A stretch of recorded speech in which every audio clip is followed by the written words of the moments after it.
Olá, muito boa noite. O Repórter Brasil começa agora. A chuva voltou ao Rio Grande do Sul e as cidades já começam a se preparar para novas enchentes. E mais.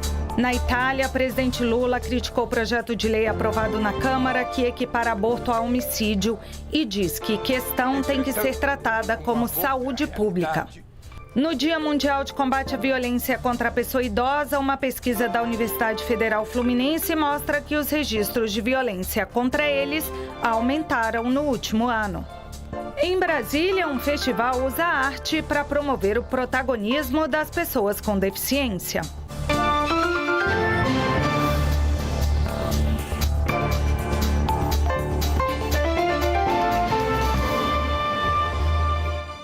O presidente do partido Solidariedade, Eurípides Gomes Macedo Júnior, se entregou neste sábado à Polícia Federal.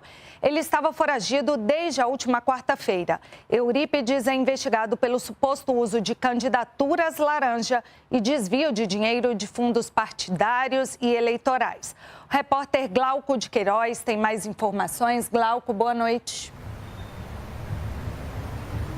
Olá, Yara, boa noite para você, boa noite a todos. Olha, o Macedo Júnior se entregou nesta manhã na Superintendência da Polícia Federal, acompanhado dos seus advogados. Ele que é investigado na Operação Fundo do Poço, deflagrada aí na última quarta-feira, na oportunidade, a Polícia Federal aí foi às ruas para cumprir 45 mandados de busca e apreensão e 7 de prisão preventiva, entre elas, do próprio Macedo e outros suspeitos aí de irregularidades na campanha eleitoral de 2022. O grupo teria se apropriado aí de recursos do fundo partidário e eleitoral do partido PROS, que no ano passado foi incorporado ao Solidariedade. 36 milhões de reais teriam sido desviados. A polícia investiga aí os crimes de furto qualificado, lavagem de dinheiro, entre outros. Em nota, a defesa de Macedo diz que não há motivos para a prisão e que vai comprovar a inocência do seu cliente na justiça. Já o Solidariedade informou que concedeu aí uma licença indeterminada para Macedo, que é presidente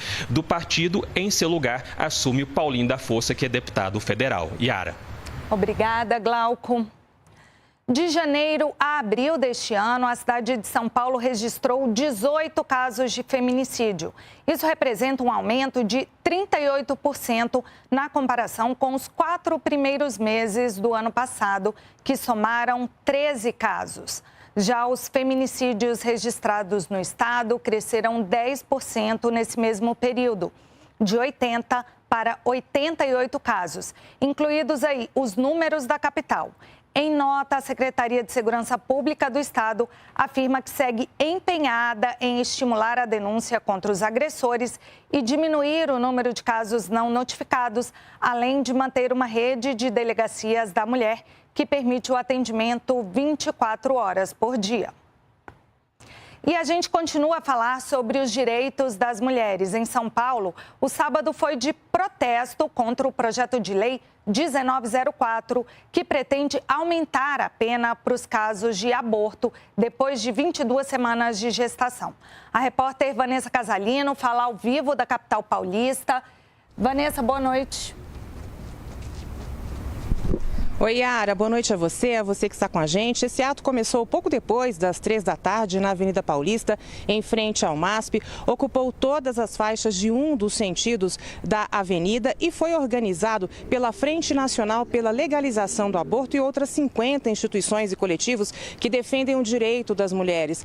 Mas reuniu neste ato pessoas indignadas com este projeto, crianças, famílias, homens, mulheres, parlamentares, artistas, que protestam contra o projeto de lei que tornam a vítima do estupro mais criminosa do que o próprio criminoso. Bom, eles, entre os manifestantes, dizeres, cartazes, palavras de ordem contra o presidente da Câmara, Arthur Lira, que colocou este projeto em votação em regime de urgência. E também entre eles um lema: criança não é mãe, estuprador não é pai. Isto porque, lembram os manifestantes, as crianças e adolescentes são as mais suscetíveis de ter uma gravidez superior a 22 semanas. Volto com você, Yara. Obrigada, Vanessa. Hoje, a ministra da Saúde, Nízia Trindade, disse em uma rede social que acompanha com preocupação o debate sobre o aborto no Congresso Nacional. Ela afirmou que o Sistema Único de Saúde, o SUS, tem que garantir o atendimento às vítimas de estupro, mulheres em risco de vida e casos de anencefalia fetal, como já garante a lei. E o presidente Lula falou pela primeira vez sobre a proposta de tornar crime qualquer tipo de aborto. Encerrando a visita na Itália, ele citou o projeto de lei aprovado com urgência na Câmara. Encerrando seus compromissos na Europa, o presidente Lula falou com a imprensa antes de embarcar de volta para o Brasil. Ele contou que se encontrou com representantes da empresa italiana Enel, que distribui energia em São Paulo, Rio de Janeiro e Ceará. Lula afirmou que está disposto a renovar o contrato de concessão do serviço desde que a empresa faça investimentos e evite apagões. A Enel prometeu investir 20 bilhões de reais. Ao ser questionado sobre o projeto que equipara aborto ao crime de homicídio, o presidente falou sobre a proposta pela primeira vez e foi enfático ao dizer que é contra o aborto, mas não concorda com o projeto. É que eu, Luiz Inácio Lula da Silva, fui casado. Eu sou contra o aborto. Entretanto, como o aborto é a realidade, a gente precisa tratar o aborto como uma questão de saúde pública. E eu acho que é insanidade alguém querer punir uma mulher numa pena maior do que o criminoso que fez o estupro. É, no mínimo, uma insanidade isso. A gente segue falando de saúde em mais um capítulo de desrespeito aos direitos do consumidor. As operadoras de plano de saúde sugerem agora criar modalidades mais simples, nas quais os pacientes teriam acesso a menos serviços. Em meio à onda de cancelamentos, uma proposta que prejudica o consumidor. A de as operadoras comercializarem planos de saúde mais simples, sem direito, por exemplo, à internação. É um desdobramento do acordo anunciado pelo presidente da Câmara com os planos de saúde. O IDEC, Instituto de Defesa do Consumidor e outras 8 entidades veem com preocupação essa proposta e enviaram uma carta a Arthur Lira. Entre outras propostas, surgiu essa proposta que não é muito nova, ela já é defendida pelas operadoras há muitos anos, que é a desregulamentação dos planos de saúde como nós conhecemos hoje, né, que é apresentado sob vários rótulos, né, mas na prática significam planos de saúde de menor qualidade e coberturas insuficientes para o consumidor. Cancelamentos como esse, que simplesmente são comunicados pelas operadoras, acontecem nos planos chamados coletivos por adesão, que hoje respondem por cerca de 12% do mercado. No dia do anúncio, 28 de maio, a associação que reúne os planos de saúde divulgou uma nota. Disse que o compromisso era o de rever cancelamentos de pessoas com doenças graves ou autismo e que apenas os novos cancelamentos de planos coletivos por adesão é que estavam suspensos. De janeiro a maio deste ano, a ANS, Agência Nacional de Saúde Suplementar, recebeu mais de 7.600 reclamações relativas a cancelamentos. Na verdade, esse acordo é só uma promessa. A situação não é tão simples. Então, se o consumidor recebendo a notificação, ele não deve ficar parado, com certeza não. Primeiro, tentar uma reclamação junto à ANS, utilizar a notificação de intermediação preliminar, você consegue cadastrar no próprio site da ANS, acho que é um meio que pode ser eficaz, ou, dependendo da gravidade da situação, ingressar com uma ação judicial para discutir a questão. O número de registros de violência contra o idoso no Brasil aumentou no último ano. O dado faz parte de um levantamento feito pelas professoras Alessandra Camacho, da Universidade Federal Fluminense, e Célia Caldas, da Universidade do Estado do Rio de Janeiro. Na Delegacia de Atendimento à Pessoa da Terceira Idade, em Copacabana, zona sul do Rio de Janeiro, denúncias de violência física e patrimonial contra idosos são frequentes. Violência financeira é o tipo de violência que mais atinge, que mais ataca o idoso no estado do Rio de Janeiro. É possível afirmar isso com absoluta tranquilidade. A Organização Mundial da Saúde definiu junho como mês da conscientização da violência contra a pessoa idosa. Os idosos estão mais vulneráveis a violências físicas, psicológicas, patrimoniais, além do abandono e da discriminação. Nos últimos anos, o número de registros de violência nesta faixa etária tem aumentado. No Brasil, em 2023, foram cerca de 143 mil casos, 50 mil a mais comparado ao ano anterior. O estudo analisou dados do Ministério dos Direitos Humanos e da Cidadania de 2020 a 2023. Foram cerca de 408 mil denúncias, a maior parte na região Sudeste, seguida pela região Nordeste. A vítima idosa muitas vezes é mulher e tem mais de 80 anos. Analfabetos ou pessoas com poucos anos de estudo também estão entre os mais vulneráveis. A população branca é a mais identificada nos registros, mas a pesquisadora explica que boa parte das denúncias omite esta informação. Se você perceber, o item não declarado se apresentou elevadíssimo. Por quê? Porque muitas vezes quem está denunciando ou não teve oportunidade de falar ou não sabia. Os agressores geralmente são familiares. Em 2023, os filhos representaram 56% dos responsáveis pelos ataques. A maior parte das denúncias e violações ocorreram na casa da vítima, que muitas vezes mora com um agressor. São os espaços de convivência, né? São aquelas pessoas que convivem diariamente e que têm essa demanda de cuidado. É possível fazer denúncias pelo Disque 100 ou em delegacias. As ações são fundamentais para proteger o idoso. O que as pessoas podem tentar fazer é não abandonar o idoso. A grande maioria dos crimes que são perpetrados contra a pessoa da terceira idade, eles decorrem do fato de que esses idosos estão abandonados pelos seus. Mais de 5 milhões de estudantes se inscreveram no Exame Nacional do Ensino Médio este ano. As inscrições terminaram ontem para quase todo o país, mas quem mora no Rio Grande do Sul vai ter um período extra para se inscrever no Enem. A repórter Ana Karina de Carvalho tem informações. Boa noite, Ana. Boa noite, Ara. Boa noite a todos. Amanhã, domingo, a página do participante do Enem vai ser reaberta para que os participantes do Rio Grande do Sul possam se inscrever. Isso vai até sexta-feira, dia 21. Lembrando que os participantes do Rio Grande do Sul são isentos da taxa de R$ 85 de inscrição.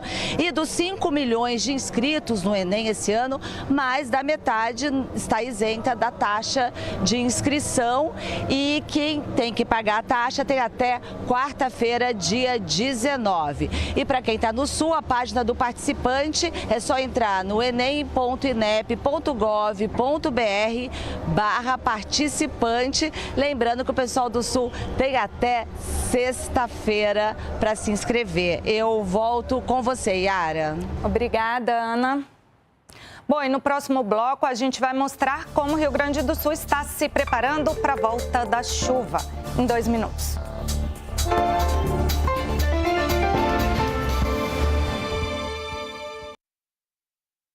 Agora só podemos salvar um e eu não estou pedindo a sua opinião. Você tem que salvar a mãe. Pode fazer isso, Ali? Salvaremos a bebê. A prioridade é sempre a mãe. Ela é salva primeiro. Escolher a mãe ou o bebê foi difícil. Você tá muito encrencado, Ali. E vai ter que pagar um preço alto pelo que você fez. A bebê, ela é minha agora. Um milagre, hoje, 8 da noite.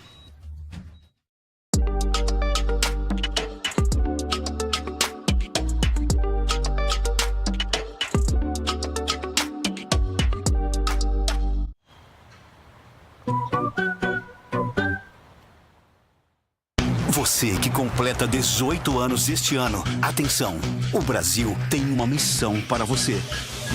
O alistamento militar. Faça seu alistamento até 30 de junho pelo site ou presencialmente em uma junta de serviço militar da sua cidade. E inicie sua preparação para a defesa do nosso país. Cumpra sua missão, aliste-se. Ministério da Defesa, Brasil, União e Reconstrução.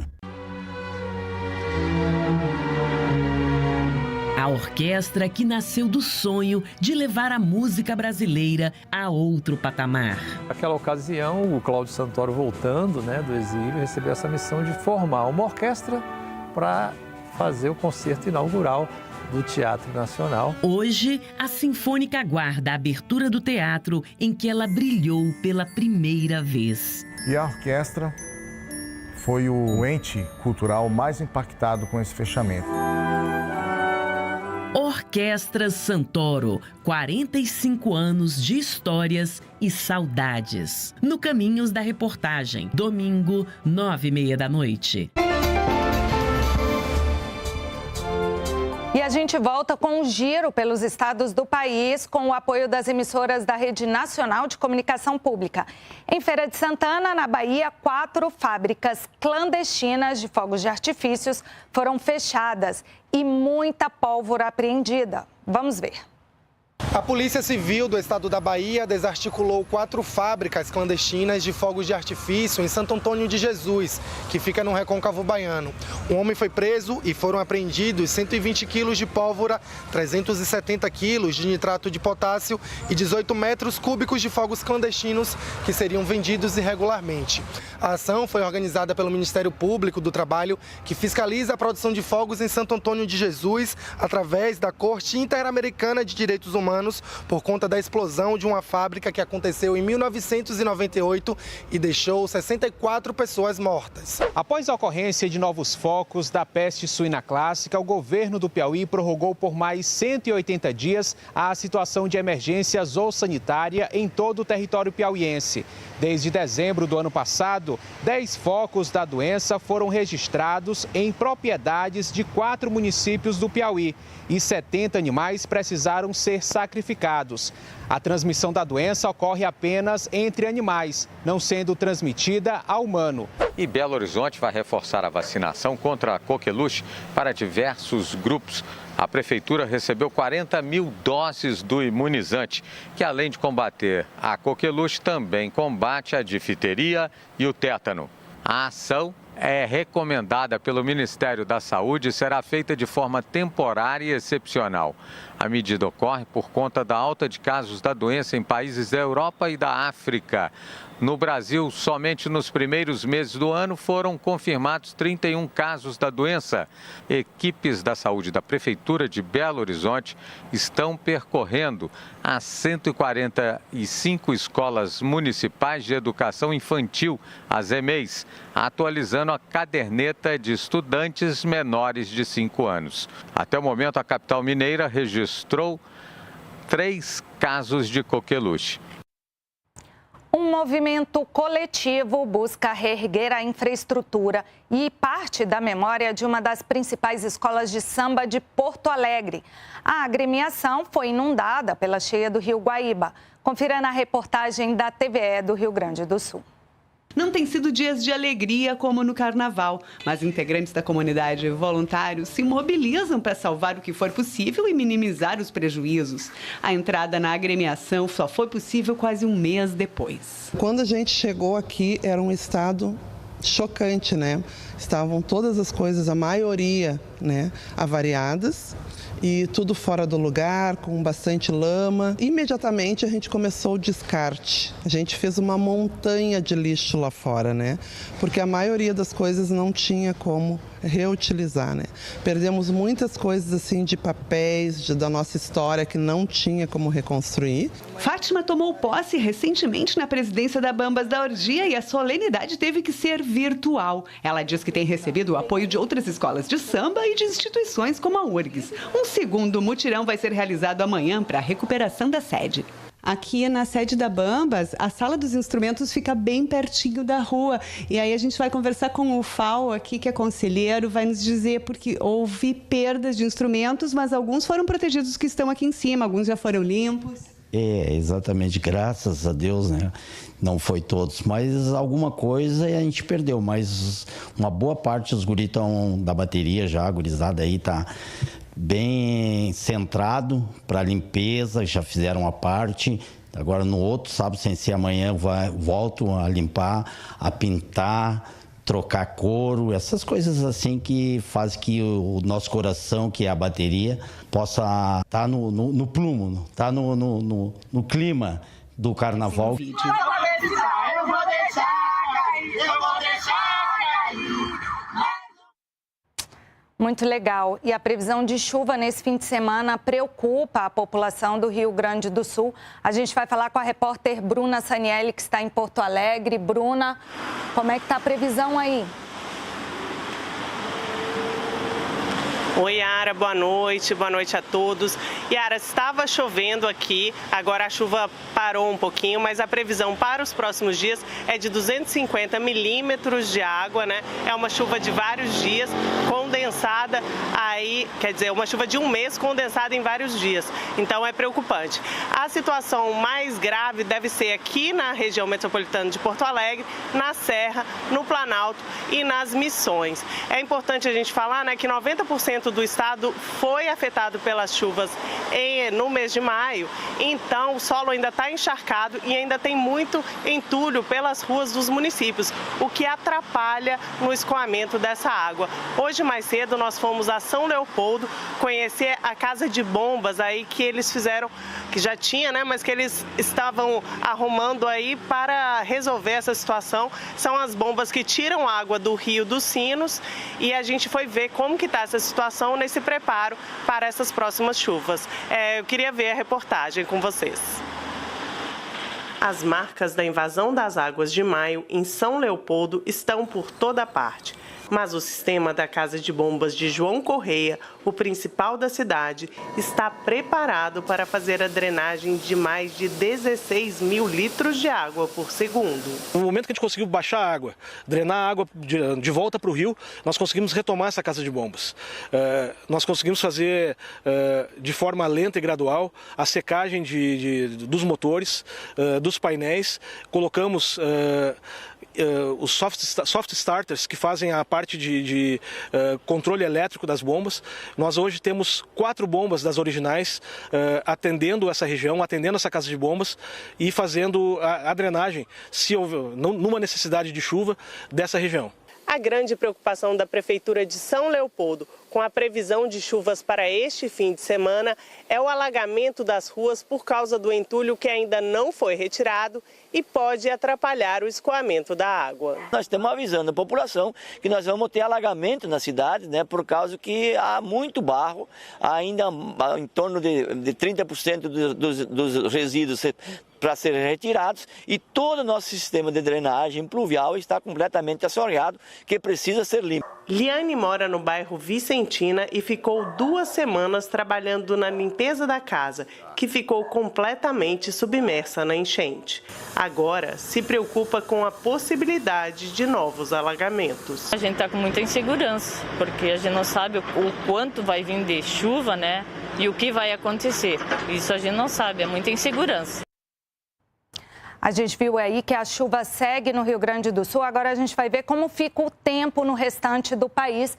A gente vai aqui para o mapa de alerta. Tem alerta também aqui no Nordeste, aqui do Rio Grande do Norte até Alagoas. Toda essa área litorânea, a previsão é de muita chuva, de até 50 milímetros. E aí a gente tem previsão de alagamento, de deslizamento de encostas e também aqui nessa área amarela, aqui no centro do país, o risco é de baixa umidade, que deve ficar aí entre 20% e 30%. Então, é bom lembrar aí, beber bastante água, não fazer exercício físico aí na hora de maior calor, nem se expor ao sol também nessas horas mais quentes.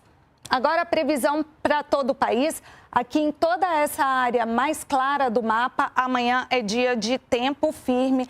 Aqui, esse marronzinho aqui é porque tem névoa seca e também causado principalmente por causa da baixa umidade e das queimadas. Aqui no extremo norte do país e no sul, como a gente já falou, é previsão de chuva amanhã. A gente vai ver agora as temperaturas.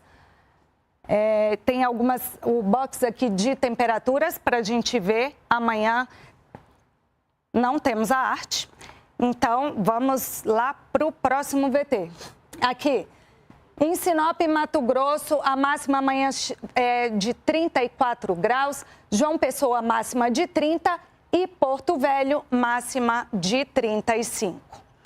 E a Força Aérea Brasileira encerrou hoje o recebimento de doações para as vítimas das enchentes no Rio Grande do Sul. A campanha Todos Unidos pelo Sul arrecadou mais de 16 toneladas de itens, como roupas, água potável, produtos de limpeza, alimentos e rações para animais de estimação. Todos os donativos foram entregues à Defesa Civil no Rio Grande do Sul.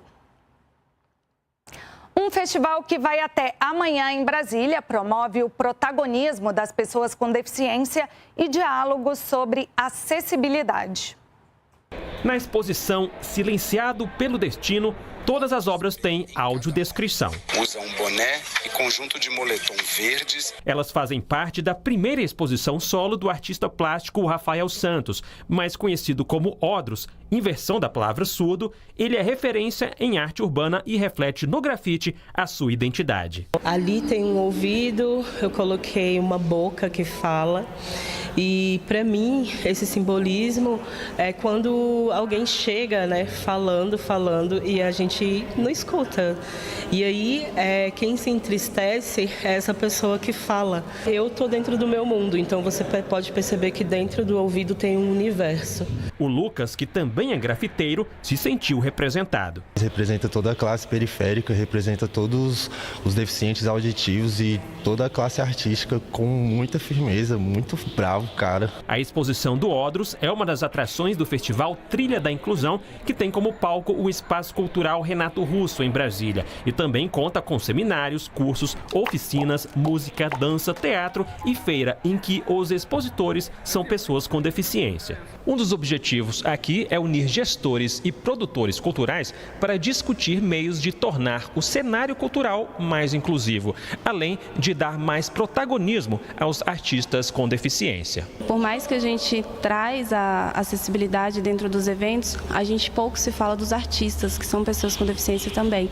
Então, quando a gente pensou na criação do Trilha, foi pensando nisso, em trazer essa visibilidade para as pessoas com deficiência, dando elas o protagonismo da própria vida. Outra intenção do festival é provocar a reflexão do público em geral, principalmente sobre como as pessoas com deficiência enxergam a arte. São pequenos detalhes que, quando a gente presta atenção, a gente vê que não são só um grafite, que já seria uma obra muito bonita, né? E muito importante, mas tem alguns detalhes ali, quando você coloca a lupa, você consegue ver. Muito bacana. E junho é o mês de pular fogueira e casamento de quadrilha. Chegaram as festas juninas e a TV Brasil transmite a festa de São João em Salvador e em Caruaru, Pernambuco. A Carolina Pinto, repórter da Pref TV de Caruaru, emissora da Rede Nacional de Comunicação Pública, está no pátio de eventos Luiz Lua Gonzaga, no centro da cidade. Boa noite, Carolina. Muita gente chegando por aí hoje. Muito boa noite, Ara. Boa noite para todo mundo que nos acompanha. Olha, a animação tá grande aqui, viu?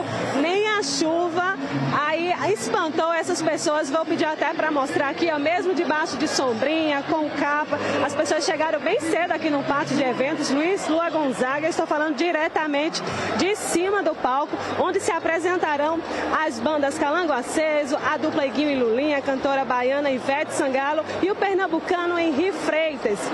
Logo mais às 8 horas da noite. E olha, eu já vou fazendo um convite todo especial para você que nos assiste. A partir das 11 horas da noite, você vai poder acompanhar os shows ao vivo aqui direto de Caruaru, no projeto Arraiar Brasil pela TV Brasil. Estamos esperando por você. Obrigada, Lúcia. Esteve com a gente a intérprete de Libras, Lúcia Souza. O Repórter Brasil termina aqui. Até segunda. Tchau.